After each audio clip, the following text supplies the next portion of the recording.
Hi, I'm DG Wright, and this is the official channel of the BLS Coin Collectors Club, bringing you news and insight from the fascinating world of numismatics. If you enjoy my content, don't forget to like and subscribe. Hello everyone, it's Sunday 13th July 2025, and we're taking a break from simply showing off coins, in order to talk about something just a little bit different.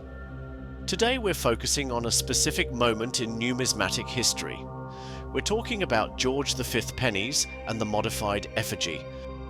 The bronze coinage of the first half of George V's reign, from 1911 to 1922, are well known for a phenomenon known as ghosting. The pennies in particular are notorious for it. As you can see here on this 1912 H mintmark penny, an outline of the king's portrait appears on the reverse, like a ghost of the obverse design. Various explanations have been proposed for this. I suspect it has to do with the obverse being struck with a higher relief than the reverse, and thus needing a deeper strike, leading to part of the obverse strike showing through the relatively thin metal of the coin. The silver coins were generally thicker than the bronze ones, and also had reverse designs of higher relief, so don't exhibit the same problem. The ghosting phenomenon was noticed fairly early on during the minting of George V's coins, and the mint made several attempts to avert the problem. The most notable of these was the recessed ear variety found in the pennies of 1915 and 1916, where the ear of the king's portrait was more deeply recessed into the design. Unfortunately, I don't currently have a penny with this feature to show you, but check out the channel Coin Patrol. The recessed ear coins come up fairly often during his penny hunts. In any case, as you can see here from the still present ghosting on this 1919 penny, all such attempts failed to work out.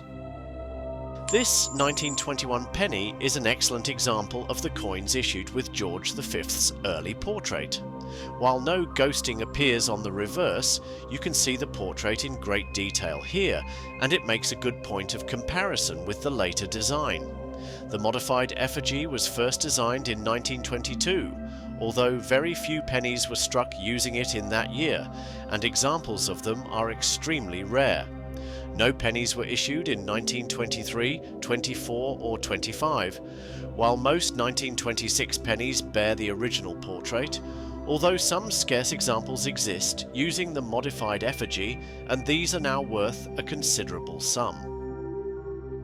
The modified effigy, first designed in 1922 and implemented in 1926, finally replaced the original portrait fully on the coins of 1927. In this image you can see the two portraits side by side and compare the differences. The king's moustache has a more even curve to it, the portrait has been rotated slightly on the coin, the spacing in the lettering has been adjusted. Another way to tell is by looking at the reverse of the coin. In the earlier issues, the middle prong on Britannia's trident is clearly touching the bead at the rim of the coin, whereas for the later ones the prong does not touch a bead and in fact points between two beads. Another diagnostic difference is the top of the letter I in the word day in the obverse inscription. In the older coins it points between two beads, while on the modified effigy it points plainly at a bead. Here we have a 1927 penny in all its glory. It is not in pristine condition, nevertheless it's good enough that we can clearly see the modified portrait of the king. Pennies of 1927 to 1936 tend to show up in somewhat better condition than earlier George V pennies. This may be due to having circulated for less time, but may also be related to the change in the portrait. I'm tempted to say there may have been changes to the alloy mix too. The earlier coins often show up with very dark patinas, whereas those of 1927 onwards are usually much lighter. The final change to the coinage came a year later in 1928. Retaining the modified effigy, the portrait of the king was also shrunk down to produce the small head, as is known. This seems to have finally eliminated the ghosting phenomenon, and these coins were issued without further change for the remainder of George V's reign until his death in 1936. This example is a 1932 penny. You can clearly see the size of the king's portrait has been reduced, presumably balancing out the amount of force needed on the dies to impress each side of the coin.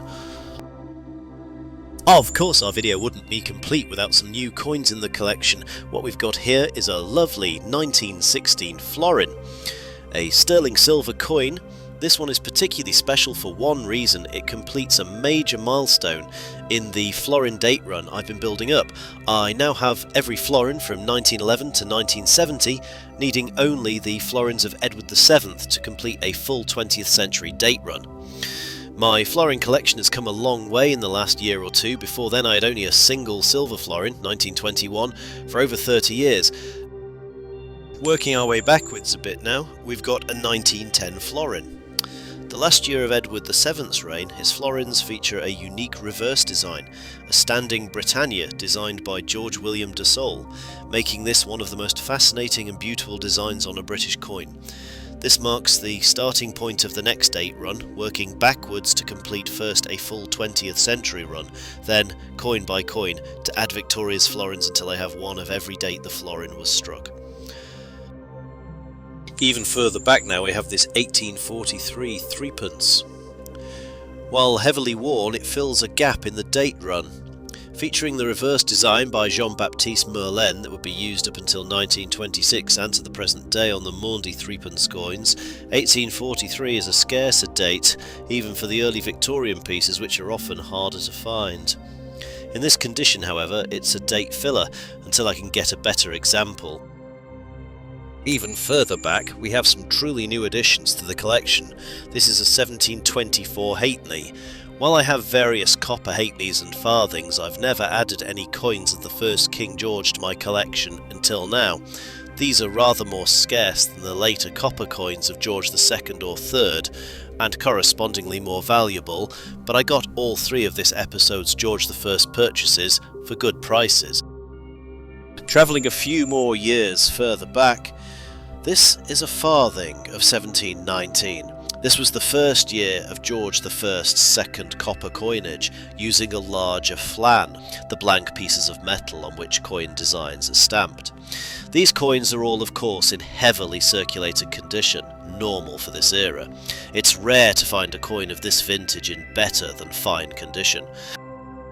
1717 was the only year of George I's first copper coinage. This was the so-called dump coinage, coins struck on smaller, thicker flans. This is a 1717 halfpenny, easily mistaken for a farthing due to its similar size to the farthings of earlier monarchs. The dump coinage was only issued for a single year. Some examples do exist from 1718, but they are much rarer and harder to find. In common with the other monarchs who issued early copper coins, not every year of George's reign is represented. In fact, it's not until the reign of Queen Victoria that we begin to see copper, and later on bronze coins, issued for almost every year of the reign. That's all from us for today. If you enjoyed this video, please give us a like and a comment. Don't forget to hit that subscribe button, and please visit our website and follow us on our socials.